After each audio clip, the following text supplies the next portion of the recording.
ह्या माझ्या वाटाण्याच्या सोली घेतलेल्या आहेत, एक आलू चिरून घेतल्या, 2 कांदे, 2 टमाटे आणि उभ्या चिरून मिरच्या घेतलेल्या आहेत थोड्या. हे शेंगदाणे आणि हे लसूण खूप घेतलेलं आहे, जिरे मोहरी, हे सुहाना बिर्याणी मसाला घेतलेला आहे, मीठ, तेल घेतलेलं आहे, हळद. आता हे मग छान तांदूळ घेतले जेवण टाकून द्यायचं, थोडी मसूरची डाळ टाकून देऊन याला मिक्स करून घेऊया. मिक्स करून याला धुवून घ्यायचं मस्तपैकी 2 पाण्यानं. धुवून घेतल्यानंतर धुवून घ्यायचं असं मस्तपैकी चोळून.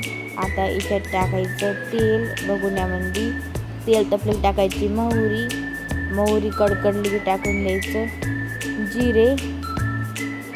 जिरे नंतर टाकायचं शेंगदाणे मस्त खालीवरी करून घेऊया.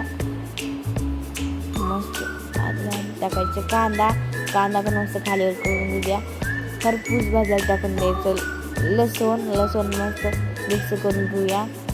लसूण नंतर टाकून द्यायचं वाटाण्याच्या शेंगा, सोले, याला पण असं मस्तपैकी मिक्स करून घेऊया. टाकून द्यायचं मिरच्या उभ्या चिरलेल्या, या मस्त मिरच्या पण आता आपण याला मिक्स करून घेऊया. असं मिरच्यानंतर टाकून द्यायचं टमाटर आलू टाकून देऊन मिक्स करून याला आता आपण भाजू देऊया.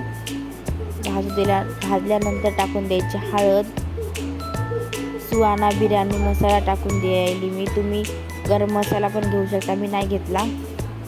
टाकून देऊन याला मिक्स करून घेऊया मस्तपैकी.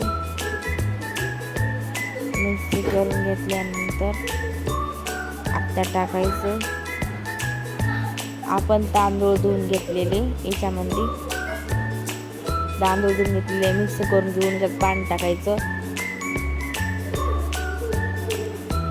टाकायचं, चवीनुसार मीठ टाकायचं, थोडं पाणी वरी आलं पाहिजे तांदळाच्या. आता झाकण ठेवून घेऊया.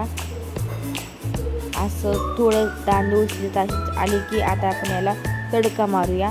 जिरे टाकायचे, थोडी चटणी टाकायची आणि असं मस्तपैकी तडका तयार करायचा आणि याच्यामध्ये टाकून द्यायचं थोडं पाणी राहिल्यावर. याच्यामध्ये याला मस्त मिक्स करून घेऊया आणि याला आता मस्त शिजू देऊया. बघा मस्तपैकी सुगंध यायला आहे, मस्तपैकी खूप छान झालेली दिसते खिचडी. आता मस्त याला आता असं खालीवरी करून आता घेऊया आपण खाण्यासाठी. बघा माझ्या घेतलेली आहे प्लेटीमध्ये, कांदा पण घेतलेला आहे. तुम्ही पण अशी करून खा, खूपच मस्त लागते, खूपच मस्त लागायली. प्लीज एक लाईक करा, शेअर करा आणि सबस्क्राईब करा.